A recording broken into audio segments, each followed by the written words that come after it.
Okay, I came here under the assumption that we were going to have this massive screen here and they would be projecting these wonderful images that I have, but we're not.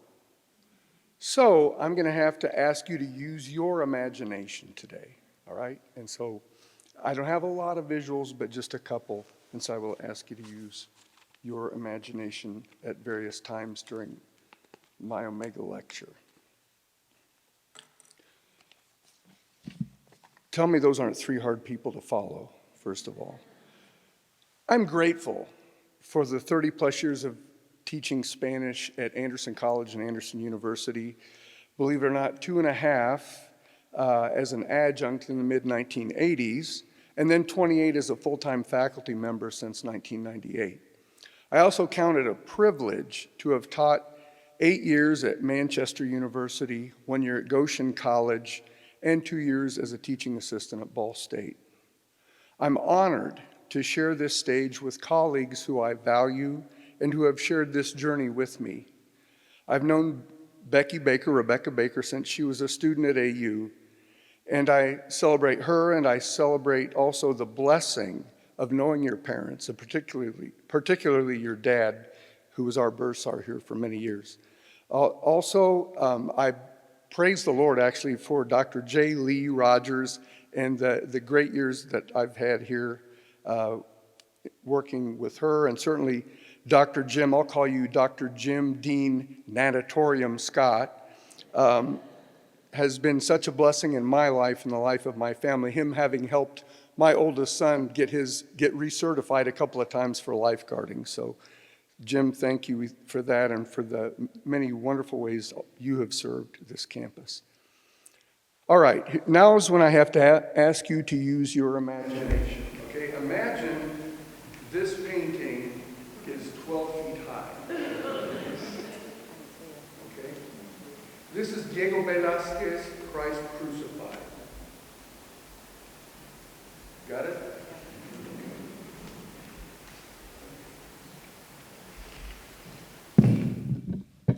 I'll try and do this in 3 ballet moves or less. Okay. All right. Diego Velázquez was a Spanish painter during what has been termed the golden age of Spanish art and literature.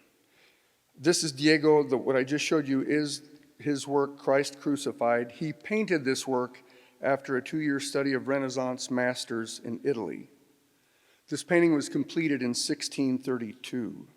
I first saw this painting in the Prado Museum in Madrid in June of 1988 while traveling with my wife and a group of students from Ball State University while we were doing some summer study there. I was struck by the power and austerity of this work. Velázquez really is more well known for his masterwork Las Meninas, but it's the power and the finality of this crucified Christ that really touched my soul. On a subsequent trip to Spain some 12 years later, I purchased a printed copy of this masterpiece, had it framed, and it's hung in my office since 2001. While this is a sobering painting to look at every day, it has been a reminder of what Christ did for me and for all of us, and to keep in perspective what the ideal of a life of faith and service means in a Christian environment. My study of Spanish over the past 50 years has allowed me to not only admire, appreciate, and understand great works of Spanish masters, it's also enabled me to work as a Peace Corps volunteer and a short-term missionary in the Dominican Republic. It's allowed me to serve as an interpreter for the Indianapolis Star, to lead Trieste and other college trips to Spain, Guatemala, the Dominican Republic over the last 42 years. The language skills I have honed and continue to work on have allowed me to complete master's and doctoral degrees, to present at professional conferences, do translation work for a good number of different social service agencies and other entities in the Anderson and Delaware County areas, as well as doing some translation work for the Church of God General Assembly, helping some students with doctoral research projects, as well as collaborations with colleagues of other languages.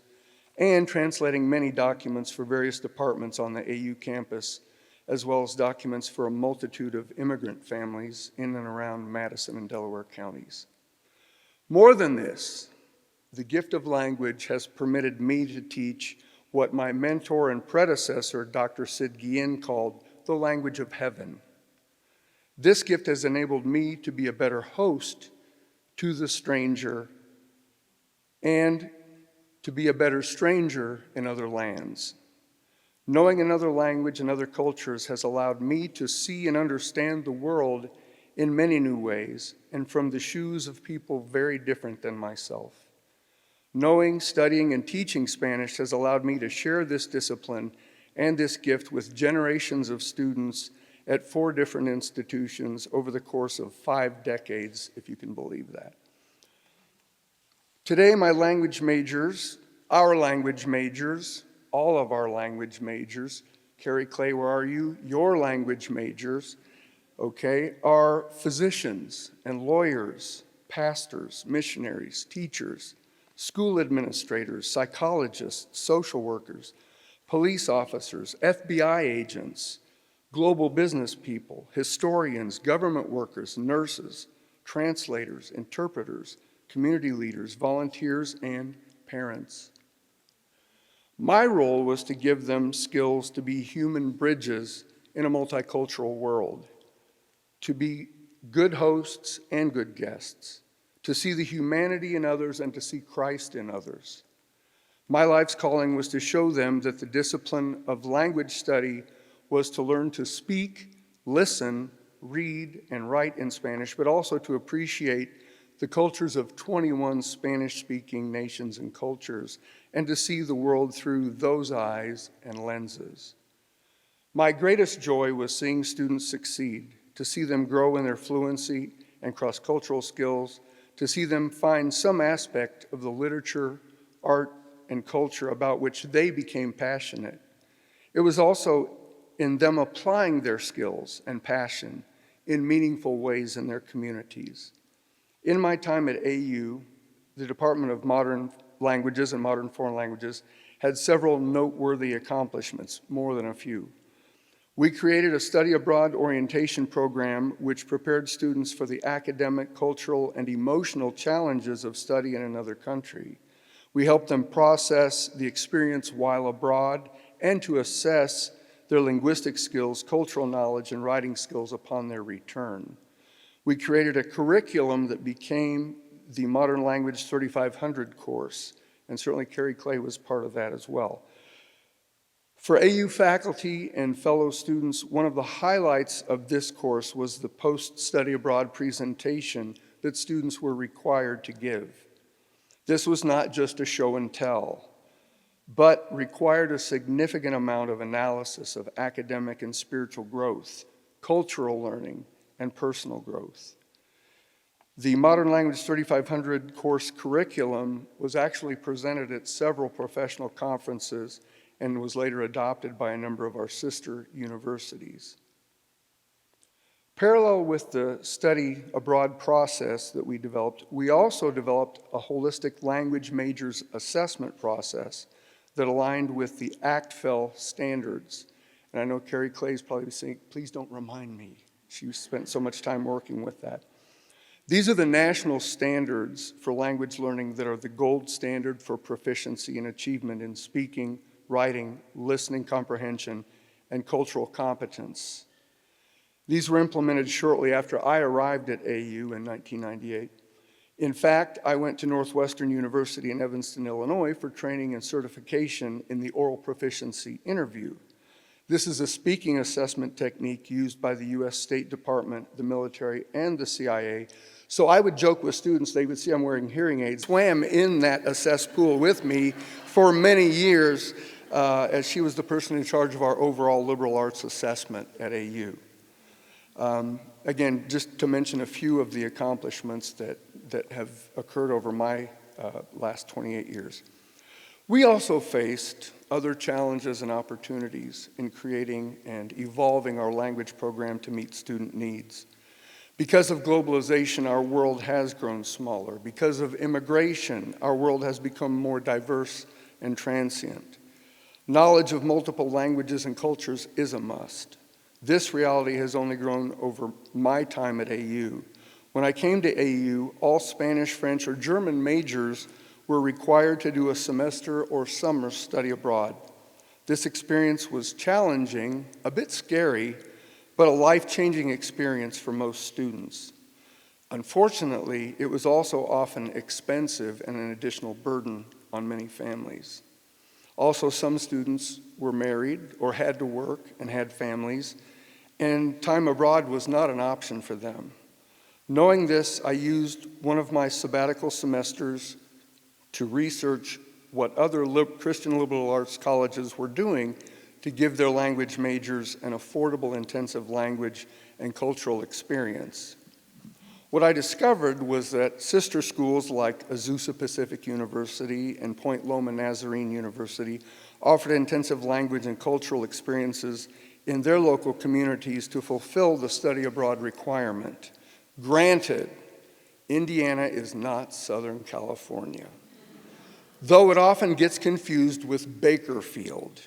Salute to you, Buck Owens and the Buckaroos. Okay, Indiana and much of the Midwest has been blessed with a growing Spanish-speaking population, or at least until the last year or so, this has been the case, political reference intended. Anyway, it became apparent to me that there are many opportunities for Spanish learners to apply and hone their skills in most states in the United States.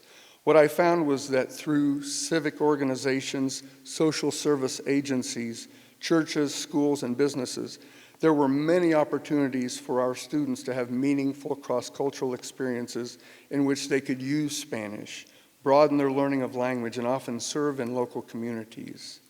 So in the fall of 2018, we began offering the alternative of intensive Spanish language experiences in the U.S. to our majors and complementary majors. Since then, in addition to our students who studied abroad to fulfill the intensive experience part of the language major, at least 12 students completed intensive language and cultural experiences in Anderson or the surrounding area. This addition to the Spanish curriculum permitted students to have professional experiences in multiple majors in addition to their Spanish major or complementary major, and have those experiences with Spanish-speaking populations in the U.S. Students were able to have shadowing or internship experiences in business and social work, ministry, law enforcement, education, counseling, tutoring, language programs, and mission work. I'm proud of what we accomplished in the Department of Modern Foreign Languages and Cultures over the years. In fact, foreign languages have been taught at Anderson Bible Training School, Anderson College, and Anderson University almost since the very beginning. When we opened our doors in 1917, German language classes were taught to help incoming students complete requirements for a high school diploma equivalent that would permit them to then pursue their degree at Anderson Bible Training School. German and French were then taught at Anderson College, almost from the beginning, and then French, Spanish, and German were all offered beginning in 1943. Over the years, almost all students enrolled at Anderson College and Anderson University took at least one language class other than English, including biblical languages. Many missionaries and pastors were equipped to use language to minister to people throughout the world. Also, many students from those nations and cultures came to study at Anderson College and Anderson University. In those years, hundreds of language minors graduated in every major. Many have gone on to use their language in their profession and or in their community and volunteer activities. One of those minors took his marketing major and Spanish minor and joined the Peace Corps for 2 years. This AC student built on his college language experiences and what he learned while in Peace Corps to work as a missionary for a short time, a translator, an interpreter, and finally a high school and college instructor of Spanish for 41 years. Being a college professor of Spanish has allowed me to work alongside amazing colleagues like Dr. Jacoba Cunha and Professor Sally Schulmistress, Dr. Brandy Grayson, Professor Inga Baird, Professor Carrie Clay. Stand up, hold your hand up. Where are you, Carrie? Give Carrie a hand, would you? Dr. Andrew Wisely, Professor Jan Newbold, Dr. Stephanie Leiter, and Professor Judy Zinzer, B. Simmons, and Lisa Welsh. I've indeed been blessed beyond what I can express. As a student at Anderson College, in the Spanish 302 class, we learned a beautiful poem that was also a prayer composed by Saint Teresa of Avila, a 16th century Spanish mystic, reformer, and the first woman named doctor of the Catholic Church. We had to recite this poem for a grade for Professor Mary Alice Phillips. Professor Phillips inspired all her students with her passion and love of Spanish language, the Spanish-speaking cultures, and the socio-political issues of our time as students. The poem in Spanish reads, and I'll read it to you in English too. Nada te turbe, nada te espante, todo se pasa, Dios no se muda. La paciencia todo lo alcanza, quien a Dios tiene, nada le falta. Nothing can trouble, nothing can frighten. All things will pass. God is not moved. Be patient. One who has God lacks for nothing. The meaning and spirit of this poem has stayed with me since we first memorized it in 1980. Such has been the impact of this campus community on me over the years. Professor Phillips also introduced us to other great poets, novelists, and short story writers that inspired us and challenged our thinking about the world. Finally, I would be remiss if I didn't acknowledge Dr. Sid Guillen, who gave me the opportunity to teach my first Spanish class ever at Anderson College in the fall of 1985 while I was a student at the School of Theology. As I conclude my comments, I want to thank my wife, Melba Fox, my dad, Reverend James Fox, my stepmother, Jan Wright Fox, my brother, Dr. Jerry Fox, and my dean and dear sister-in-law, Deborah Miller Fox, for their support and love, and also for being fellow pilgrims on this AU journey. And there's one other thing I got to do, and I've been wanting to do this for a long time, all right? And don't worry, I'm not going to do anything crazy, all right? Our mom, Terry's and my mom, Edna Bentley Fox, graduated from this place, Church of God pastor's daughter. I mean, this was like coming to Mecca every year for camping for her. She loved this place. She loved what Anderson College stood for, what Anderson University stood for. She bled orange and black. So I just want to point one thing out to you today. You cannot spell Anderson without Edna.